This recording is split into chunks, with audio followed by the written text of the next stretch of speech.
안녕하세요. 심리학자 율리아 라투네코입니다. 오늘은 여러분과 함께 성격의 분류, 즉 정신 분석적 분류와 관련된 매우 흥미로운 주제를 다뤄보겠습니다. 오늘의 주제는 구강 트라우마입니다. 또한 이 구강 트라우마가 어떻게 사람에게 구강적 성격이 형성되도록 영향을 미치는지 살펴보겠습니다.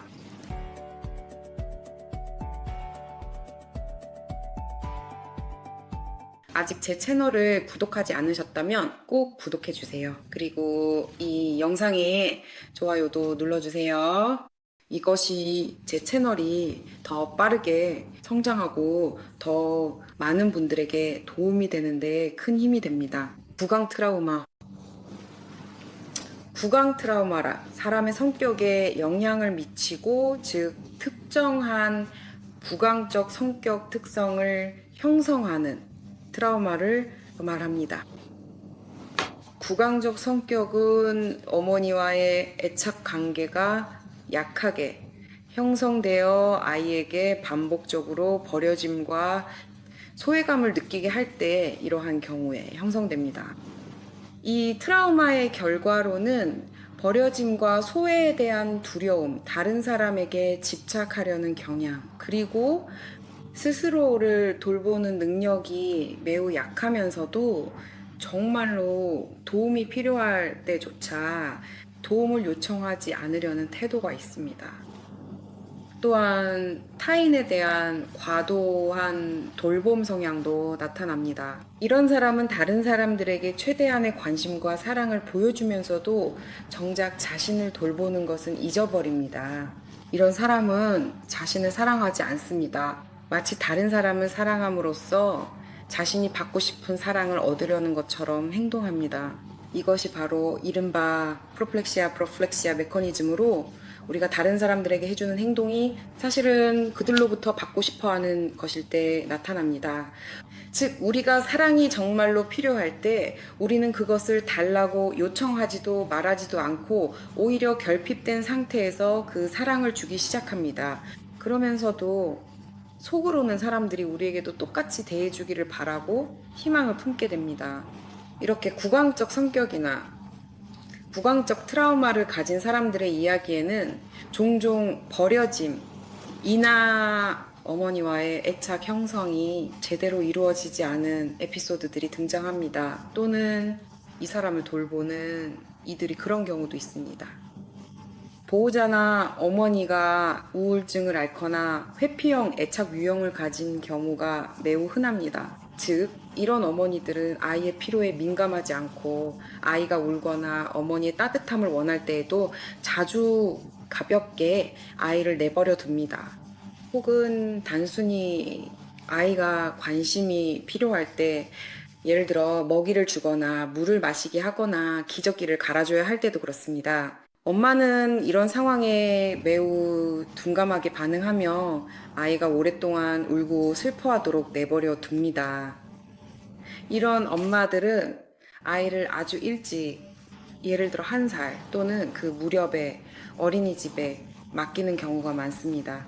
아이는 아직 준비가 되지 않았고 엄마와의 이별은 아이에게 완전한 재앙이며 죽음과도 같습니다.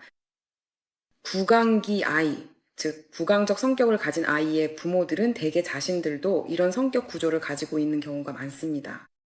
하지만 남편이나 가까운 친척의 지원을 받는다면 한 아이에게 좋은 엄마가 될 만큼 충분한 에너지를 가질 수 있는 구강기 어머니도, 만약 아이가 둘이나 셋이고 또 아이 아버지나 가까운 친척의 지원이 없다면 완전히 무력하고 아무런 성과도 내지 못하는 상황에 처할 수 있습니다.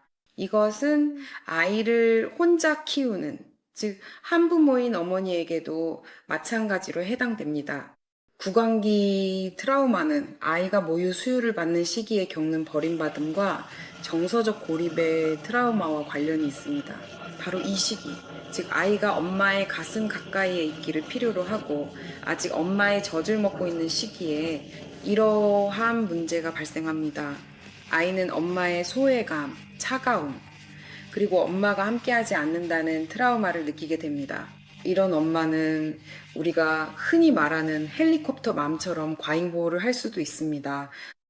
이런 엄마는 돌봄에 있어서 모든 일을 규칙적으로 올바르게 할 수 있지만 자신의 불안이나 우울에 사로잡혀 있기 때문에 정서적으로는 아이에게 몰입하지 못합니다. 그녀는 아이의 눈을 바라보지 않습니다. 그녀가 아이와 소통할 때 사용하는 어조는 아이가 정서적 친밀감으로 받아들이는 어조와 일치하지 않습니다. 즉, 정서적 애착의 단절은 엄마 자신이 미성숙하거나 정서적 친밀감에 준비가 되어 있지 않거나 비슷한 트라우마를 가지고 있을 때 발생합니다. 이러한 애착 이론은 매우 유명한 심리치료사이자 심리학자인 볼비가 개발했습니다. 그는 엄마가 아이를 정서적으로나 신체적으로 버릴 때 아이가 처음에는 저항 반응을 보인다는 것을 증명했습니다. 그 다음에 아이는 우울 상태에 빠지며 매우 슬퍼하게 됩니다. 아이는 그 우울감에 더욱 깊이 빠져듭니다. 그 후에는 아이가 순응하고 이 트라우마를 받아들이는 단계가 찾아옵니다. 그리고 결국 아이가 이 세 가지 버림받음의 단계를 모두 겪은 후에 엄마가 다시 나타나면 아이는 엄마를 밀어냅니다. 아이는 엄마를 알아보지 못합니다. 아이는 엄마에게서 도망칩니다. 그리고 나중에 엄마와의 접촉이 다시 이루어지더라도 아이는 더 이상 엄마를 신뢰하지 않습니다. 아이는 계속해서 버림받았던 경험이 반복될 것이라고 기대합니다. 이와 같은 과정이 본질적으로 부강기 트라우마를 겪은 성인의 삶에서도 일어납니다. 처음에는 누군가 자신을 떠나면 그 사람은 저항합니다. 그 다음에는 우울에 빠지고 결국에는 순응하게 됩니다. 그리고 더 이상 가까운 관계를 맺고 싶어 하지 않습니다. 그녀는 이런 관계를 두려워합니다. 왜냐하면 그 트라우마가 반복될까봐 두렵기 때문입니다. 그녀는 더 이상 사람들을 신뢰하지 않습니다. 이런 트라우마는 아이에게 양가적인 감정을 형성하게 합니다. 즉 매우 모순되고 극단적인 감정들입니다. 그녀는 어머니에게 동시에 분노와 사랑을 느낍니다. 사랑과 증오는 평생 동안 사람을 따라다니는 감정입니다. 사랑과 증오는 파트너와의 관계를 채우는 감정이기도 합니다. 이것은 아이가 어린 시절 어머니와의 친밀감을 쌓으면서 형성된 그 모델이 투영되어 나타나는 현상입니다. 이렇게 해서 사람은 성장하면서 정서적 유대가 끊어질 때 바로 세 가지 단계로 감정적으로 반응하게 됩니다. 처음에는 저항하게 되고 그 다음에는 절망과 우울에 빠지며 마지막에는 순응하고 거리를 두게 됩니다.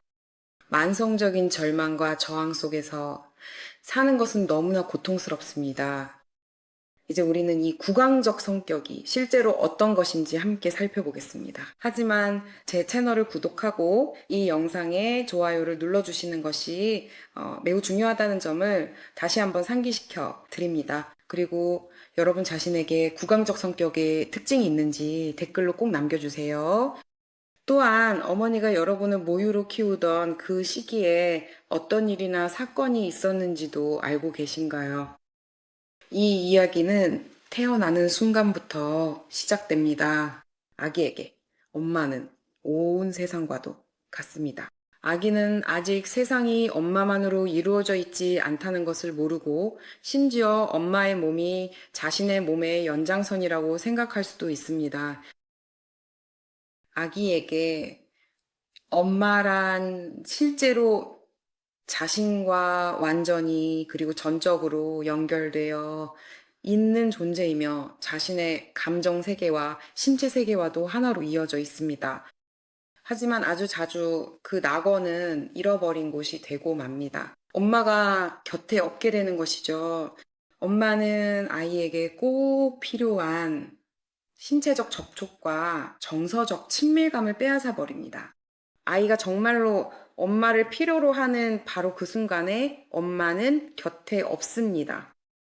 심지어 성인의 머리 모양만 봐도 이런 트라우마를 알아차릴 수 있습니다. 아주 자주 엄마가 아이를 혼자 내버려 둘 때, 그런 아이에게는 특정한 머리 형태가 형성됩니다. 이것은 매우 자주 납작해진, 마치 잘린 것처럼 납작한 뒤통수입니다. 혹은 양쪽이 납작해져 있고 아이나 성인의 두개골이 매우 좁은 경우도 볼 수 있습니다. 그리고 아이가 한쪽으로만 누워 있고 아무도 그 아이를 돌려주지 않을 때 그렇습니다. 또는 아이가 계속 포대기에 쌓여서 이렇게 포대기에 감싸인 채로 오랫동안 아무도 다가오지 않을 때도 그렇습니다. 아이의 머리 연골과 뼈는 매우 부드럽기 때문에 머리는 누워있는 그 자세의 형태를 그대로 받아들이게 되고, 그래서 마치 잘려나간 듯 다듬어진 듯한 모양이 됩니다. 즉, 납작한 뒤통수는 그 사람이 어린 시절에 버려짐의 트라우마를 겪었다는 신호입니다. 이때 엄마는 곁에 있을 수도 있습니다. 엄마가 어디로 떠나거나 가지 않았을 수도 있지만 아이를 무시하거나 아이의 필요를 외면하거나 혹은 단순히 아이를 돌보는 방법을 모를 수도 있고, 아니면 자신의 일이나 인간관계에 너무 바빠서 그럴 수도 있습니다. 어쩌면 그녀는 아빠와의 관계에 문제가 있어서 그 관계에만 몰두해 있을지도 몰라요. 즉, 엄마는 감정적으로 아이를 떠나버리고 아이는 평생 버려짐과 무력감의 감정을 안고 살아가게 됩니다. 이렇게 해서 구강적 성격이 형성되며 우리는 이를 의존적인 성격이라고 부를 수 있습니다. 이들은 상호 의존적인 사람들입니다. 구강적 성격 또는 상호 의존적인 사람은 어떻게 기대하고 어떻게 슬퍼하고 어떻게 우울에 빠지는지 잘 압니다. 그리고 어떻게 그리워하고 절망에 빠지는지, 또 누가 자신에게 사랑을 가져다 줄지 기다리는 법을 압니다. 그리고 그가 누군가를 찾게 되면 그는 그 사람에게 온 힘을 다해 집착하게 되고 다시는 잃거나 버려진 느낌을 받지 않으려고 합니다. 이런 사람은 다시는 버려진 느낌, 우울감, 그리고 아무에게도 필요하지 않다는 감정으로 돌아가지 않기 위해 무엇이든 할 것입니다. 그래서 이런 사람은 누군가를 만나면 그 사람에게 엄마의 이미지를 투영하고 그 사람에게 집착하며 매달리게 됩니다. 그 사람은 자신의 모든 필요를 뒤로 미룰 것입니다. 그 사람은 자신을 잊게 될 것입니다. 그 사람은 자신을 무시하면서 헌신적으로 그 사람이, 즉 자신의 어머니를 투영한 그 사람의 필요를 충족시키려고 애쓸 것입니다. 구강적 성격은 본질적으로 충분히 돌봄을 받지 못하고 만족하지 못한 유기체로 생명력 수준이 크게 저하된 상태입니다. 이런 사람은 본래 적인장성 체질이기 때문에 스스로 무언가를 하기가 매우 어렵습니다. 이 사람은 근육이 적인장 상태이고 외부에서 어떤 행동을 하기 위한 에너지가 부족합니다. 하지만 그는 자신이 집착하거나 매달린 사람을 만족시키기 위해 남아있는 모든 힘을 모을 것입니다. 구강적 성향의 아이는 어린 시절에 자주 아프며, 이런 아이는 상당히 이른 나이에 어른이나 자신에 대한 책임을 떠맡게 됩니다. 이런 유형의 사람들은 매우 자주 그리고 심각하게 고통받습니다. 하지만 이들에게 도움을 주는 것은 매우 어렵습니다. 왜냐하면 그들은 수동 공격적인 행동을 보이기 때문입니다. 그들은 도움을 받는 방법을 모릅니다. 그들은 끊임없이 다른 사람들에게 불평을 합니다. 그들의 삶에는 아무것도 변하지 않는 것처럼 보입니다. 그리고 사람들이 그들에게 도움을 주려고 하면 그것은 불가능하다는 것이 드러납니다. 왜냐하면 그들은 마치 상처를 입은 것처럼 보이기 때문입니다. 그들은 마치 자신의 고통에 갇혀 있는 것처럼 행동하며 본질적으로는 계속해서 돌봐주고 동정해주고 구해줘야 하는 어린아이처럼 행동합니다. 이런 오랄 성향을 가진 사람들의 신체에서 약한 부위는 허리 아래쪽입니다. 그곳에는 항상 어떤 통증이나 증상이 있습니다. 또한 그들은 다리와 근육이 약합니다. 앞서 말했듯이 그들은 적인장성으로, 즉 매우 이완되어 있고 긴장해서 어떤 행동을 할 에너지가 없습니다. 오랄 성향을 가진 사람들은 사랑의 관계에 대한 욕구가 매우 많습니다. 그들은 자신이 사랑하는 사람에게 완전히 몰입하며 완전한 천국을 찾기를 희망합니다. 새로운 엄마를 찾으면서요. 겉으로 보기에는 오랄 성향의 사람이 파트너에게 오직 보살핌과 사랑만을 주는 것처럼 보일 수 있지만 실제로는 완전한 융합만을 원하며 결국 언젠가는 두 사람 모두에게 너무 답답하고 숨막히게 될 것입니다. 이제 오랄 성향의 성적 문제에 대해 함께 살펴보겠습니다. 하지만 그 전에 제 채널을 구독하고 좋아요를 눌러주시고 댓글을 남겨주시는 것이 저에게 매우 중요하다는 점을 다시 한번 말씀드리고 싶어요. 여러분은 이 오랄 성향의 설명에서 자신을 발견하셨나요? 오랄 성향의 사람은 다른 삶의 욕구나 필요, 에너지와 마찬가지로 성적 욕구도 비교적 약한 편입니다. 이런 사람에게 더 소중한 것은 촉각적 접촉, 포옹, 그리고 신체적 감정적인 융합입니다. 그리고 그 융합이란 아이가 어머니와 이루고 싶어 하는 바로 그 융합입니다. 물론 이러한 융합은 성적 욕구를 사라지게 만듭니다. 구강형 인간은 주된 두려움인 외로움 때문에 매우 자주 의심스러운 친밀한 관계에 빠지곤 합니다. 이런 사람의 두려움은 통제, 질투, 불안, 그리고 주기적으로 찾아오는 불안 발작의 원인이 될 수 있습니다. 이러한 감정은 파트너에게 그리고 버림받음을 떠올리게 하는 사소한 신호들에 대해 나타날 수 있습니다.